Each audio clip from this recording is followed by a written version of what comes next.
5 and 12 as we step into King of the Hill Nexus. Stream, whose point of view do we want? We've got Adamski's MVPs, Baxter's or Chalky. Go nuts. Just write in that chat. MVP, Adamski, Baxter or Chalky. I've got a bit of delay, so I've got to wait for you guys, but... Come on. Tell me who you want. MVP. MVP, Chalky, Moo, JB. MVP. Let's go for MVP. I haven't seen much of Stefan. We've had Chalky on, so we'll go to MVP. So MVP's on. So we're at MVP's point of view right now. And who came up a lot? Baxter and Chalky. So then we'll switch to Baxter. We'll switch to Baxter halfway. No, say on MVP, we'll switch to Baxter halfway through. There we go. Penis. Miles wants penis. But we've established it doesn't taste very nice, so I don't know why he wants it.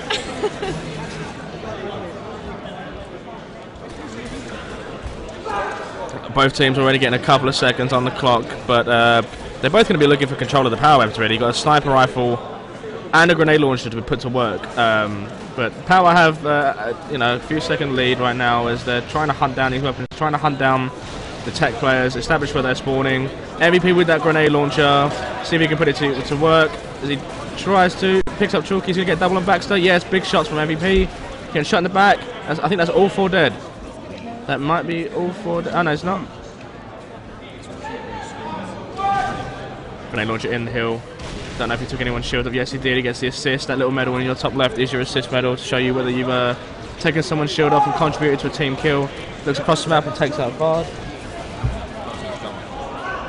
I go now. Okay, bye. Bye, Tara. Everyone say bye, Tara, in the chat. Bye. Tara there, one of the members of our first ever well, not first ever.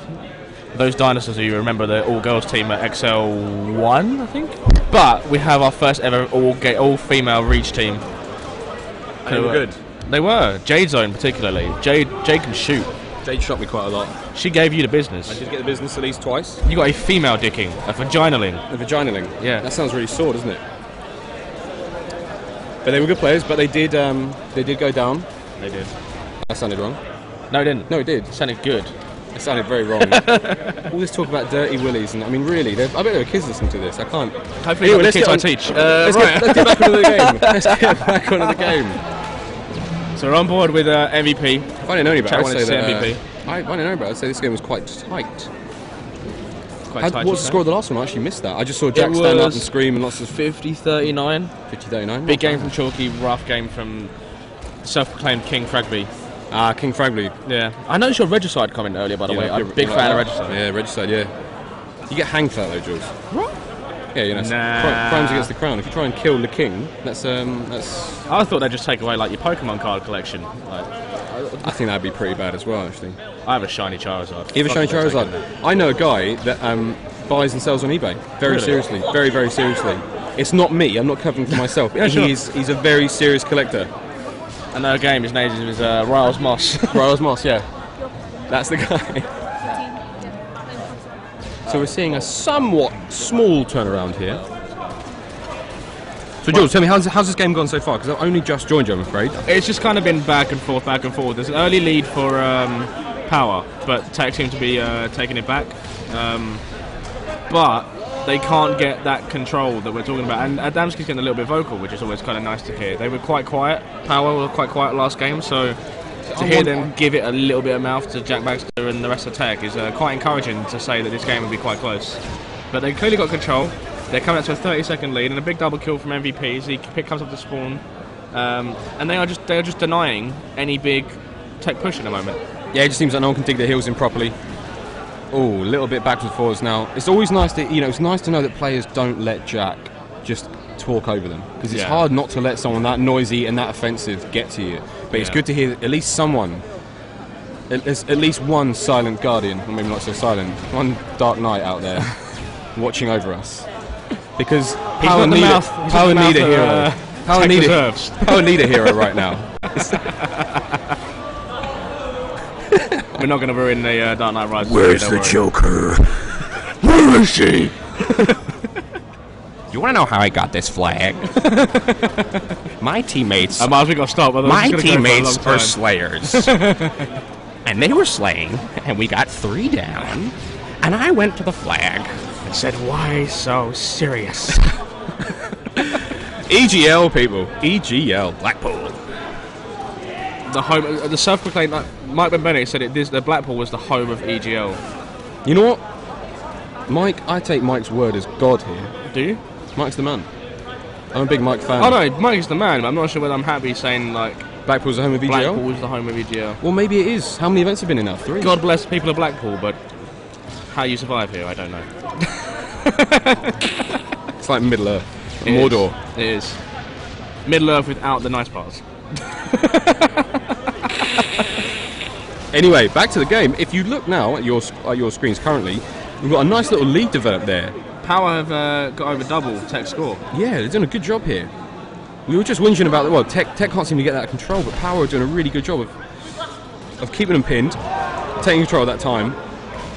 Whereas the TEC boys just seem to be a bit disconnected from each other, just sort of in and out of individual pushes, and they can't seem to dig the heels in. As I said earlier, I think Apex just seems to be shooting more than TEC. I can't really make that claim. Like, no, they've got more. They solidly, seem to have more fire on the ground. You can't. Yeah, they can't. The Power boys, they kept their heads down. Yeah, they just seem to be listening and like picking off, like just putting as much shots as they can to everyone that's around. Like, I mean, Ramirez just killed Fragby. As soon as he did that, he's killed by Blackjack. Like, there's clearly like Apex, despite being 2-0 down, are still focused. Yeah, there seems to be nothing in between the players. Yeah. But it's the map control and the decisions that are being made that are really making a difference at this point. But what we said earlier, when you ducked out and Tara was with me, was when they were playing Sanctuary, was that TEC, despite being experienced, are still emotive players. Oh, they wear their hearts on their sleeves. They do, and I think maybe they're up 2-0, yes, but now that they're down quite heavily in a game 3, and it's kind of like, oh Jesus, it's a serious uphill struggle. Yeah, I know what you mean. It's a serious uphill struggle. For and I think boys. when you're emotive players, it hurts. Whereas when you have people like MVP, who, I'm going to say he's in a cover band called Beige Against the Machine. Beige Against the Machine. Like 50 Shades of Grey. Yeah, he was 50 Shades of Grey was written about him. It was nothing to do with sex though. His middle name is Cardboard. Like when you got players like him who are just like robots and focused, being 2-0 down isn't a huge problem. No, he keeps his head down and he gets the game. He lets his gameplay do the talking. He doesn't leave his talking to giving players a bit of stick here and there, getting real vocal. And his talking is phenomenal communication. Phenomenal communication. He's one of the best here. He really is one of the best players. Former MLG Pro, I believe. Yeah, Someone in the stream chat said just any pros there, and I said MVP's here. MVP's a former MLG Pro. He's a former MLG Pro. You're listening to a former MLG Pro coach. Yep. Well, I worked at Sainsbury's once. Nice. They're also listening to the most positive player in the Halo Ridge tournament. Yeah, that's me, not Jules, by the way. No, get out, get out. That's what happens when you play a team of little boys and a team of little girls. Yep, it just happens. Should we switch point of view, because there seems to be quite a big comeback on the way? I think we should watch. Should we go to Baxter's point of view? There's not been much of a change in Power's score. Let's go to Baxter's point of view. We're going to go to, hopefully Matt's listening, so we're going to go to Baxter's point of view. So on board with Baxter from TEC, they managed to crawl about 25-30 seconds back from this deficit. They're doing a fantastic job. Yeah. Absolutely fantastic job. They're still getting time back. Shut down by Fragby. 3 dead for TEC. 4 dead for TEC. But Adamski's getting like. Do you think that's going to be quite valuable for Adam to? I'd say he's the most vocal player on that. He Apex is, without lineup. a shadow of a doubt, the most vocal player on that lineup. But I don't think it's going to have much of an effect on Chalky. As you heard there, he was giving Chalky a bit of stick, but Chalky's got his head so in the game. He's got his amps turned right up, his Astros as loud as anything. He can't hear a word Adam's saying, and even if he did, I don't think it'd let it get to him right now. Chalky has really impressed me this weekend. His head is so solid in it. shots on Adam just then. Like, there's clearly no block from whatever Adam said. Yeah, he's not got any problem shooting Adamski. He's just doing an absolutely great job. He's not letting it get to him. He's keeping his head in the game, and he's keeping his head in the game for his team, more importantly, because if he goes down, there's a bit of pressure on Chalky to be the pillar of this team. Which I'm not sure is particularly fair, because I'm saying he's a fairly new player on the scene, isn't he? He's not. Well, he's been around, but now he's starting to really shine, isn't he? This is his sort of his coming of age, so to speak. If people don't know, Chalky was one of those players who was always been a good player, but there was a little bit of like online connection issues with him, and people just attributed his skill down to We do that all the time, don't we? I mean, they were like he was one of the original online kids. And it's just so nice to see them come to events and just shut everyone up. Like just giving the big I am. Like we watched Mose, a 16-year-old boy from Malta. He's from Malta. Yeah, he's a Malteser, and and giving people the business. I saw him drop a +17 on people. Like no problem. It's just nice to see them completely shut people up. Like I was thinking earlier, can you think of someone who's ever been good online and just not translated well to LAN? I can think of a few, but their names are so old now, lost in the pages of Halo history. Oh yeah. That I'd be wasting my breath on this stream. That's true. So I'm not going to bother anyone with it. But I will. You know what I was going to say though. I'm amazed at the amount of new faces I've seen at this tournament. Guys I've never met before who are rocking up their first, maybe second events, and just to see the life in the event right now, just to see the pure life and love for the game that's here. Everyone here is loving it. Absolutely loving it. It's love for competition. I'm not sure it's love for the game, but definitely love for the competition. It's the people, Jules. It's the people, not the place. That's why we're in Blackpool. We're the people. We're the people. So we've been babbling on, but actually, TEC have just been clawing and scraping away at seconds, like time after time. And you will time after time. Seriously though, they're within 20 seconds of it. Apex are in the hill now, but I mean there was a like a 60-second deficit. They were seriously cut down to 30.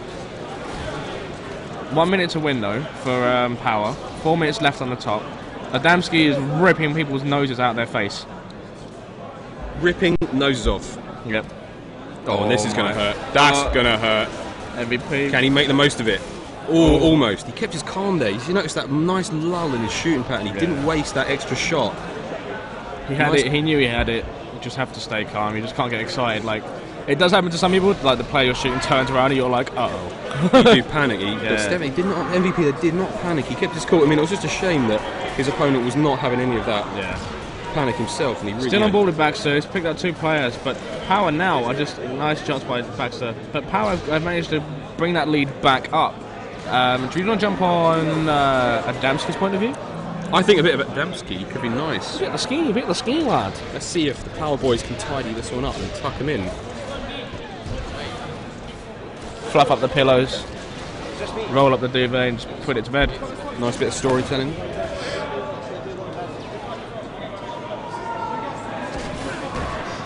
Oh, and Chalky coming out of nowhere with a snipe.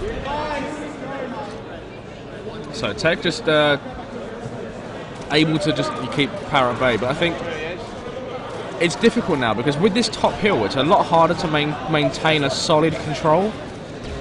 With the side hills it's easy to set up and keep chunks of time. You've got a bit of cover there, don't you? But the top hill you're so open, you're so vulnerable. Yeah, so really what TEC will be hoping to do is just to keep Power at bay until they manage to control one of the side hills. Well, they could do that. They could keep them out there. There's enough time to do that. They've got enough time in game. At the same time, though, Power will be just as happy to play that game because that's a big stick. Oh, that's a big stick. That's a big stick. The Hail Mary cross man. Shame, we're actually talking about the wrong screen there. 11 seconds. Somehow, I think a team nade hits Ramirez and takes out Ramirez. Adamski gets the kill, but he's taken out. But as you can see, only 10 seconds left for Power to win this game. Power 10 seconds away from saving themselves from a 3-0 sweep. Power the blue team, for those who are not aware. Red team TEC. Aware yourselves. Shots on Ramirez. That might be a double kill for Adamski, or at least he takes Ramirez out. Again, you'll notice, like I said, Power are just happy to sit back and just say, yeah, go on, in you go, lads, take it. Like, because we could just pad our stats while we only need 9 seconds. Stat padding. Yeah. After you, gents. Please, we insist. In you go. We won't look.